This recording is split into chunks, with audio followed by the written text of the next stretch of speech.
രാവിലത്തെ പണിയൊക്കെ കഴിഞ്ഞ് കട തുറക്കാൻ പോണതിന് മുമ്പേ ഫ്രിഡ്ജിൽ ഇരുന്ന മീനെടുത്ത് വെളിയിൽ വെക്കുന്നുണ്ട്.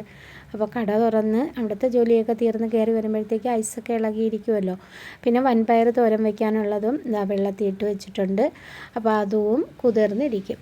അങ്ങനെ പിന്നെ ഞാൻ പോയി കട തുറന്നു. അവിടുത്തെ കാര്യങ്ങളെല്ലാം ഒതുക്കി മോളെ ഇരുത്തിയതിന് ശേഷം വീണ്ടും അടുക്കളയിലോട്ട് കയറി വന്നേ. പിന്നെ ആദ്യം ചോറിനുള്ള വെള്ളം ഇട്ട് തിളച്ച് വന്നപ്പോഴത്തേക്ക് അരി അങ്ങ് കഴുകി അടുപ്പത്തിട്ട്.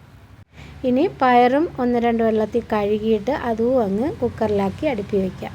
ഇതെല്ലാം ഒന്ന് വെന്ത് വരുന്ന സമയം കൊണ്ട് നൊത്തോലി നുള്ളി എടുക്കാം. അങ്ങനെ നൊത്തോലി നുള്ളി 1-2 പ്രാവശ്യം ചട്ടിയിലിട്ട് തേച്ച് കഴുകി എടുത്തിട്ടുണ്ട്. ഇനി പൊരിക്കാനുള്ളതൊരു പാത്രത്തിലോട്ട് മാറ്റി വെച്ച് ഞാൻ മുള്ള് കളഞ്ഞെടുക്കുവാണ്.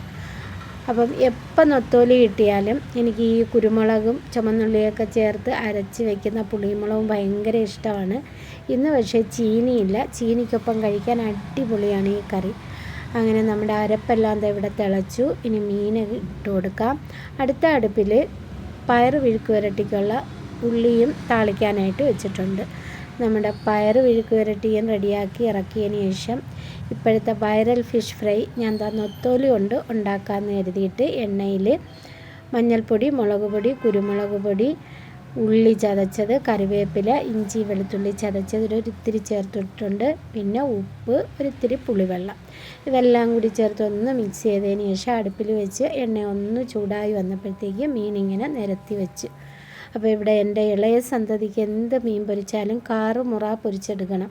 അപ്പോൾ ഞാനെന്ത് ചെയ്ത് അവൾക്കുള്ളത് വേറൊരു പാത്രത്തിൽ ഇത്തിരി എണ്ണ ഒഴിച്ച് അതിലോട്ടിട്ട് പൊരിച്ച് മാറ്റി വെച്ചിട്ടുണ്ട്. അങ്ങനെ ഇതെല്ലാം കൂട്ടി ഉച്ചയ്ക്ക് ഞങ്ങൾ കഴിച്ചു.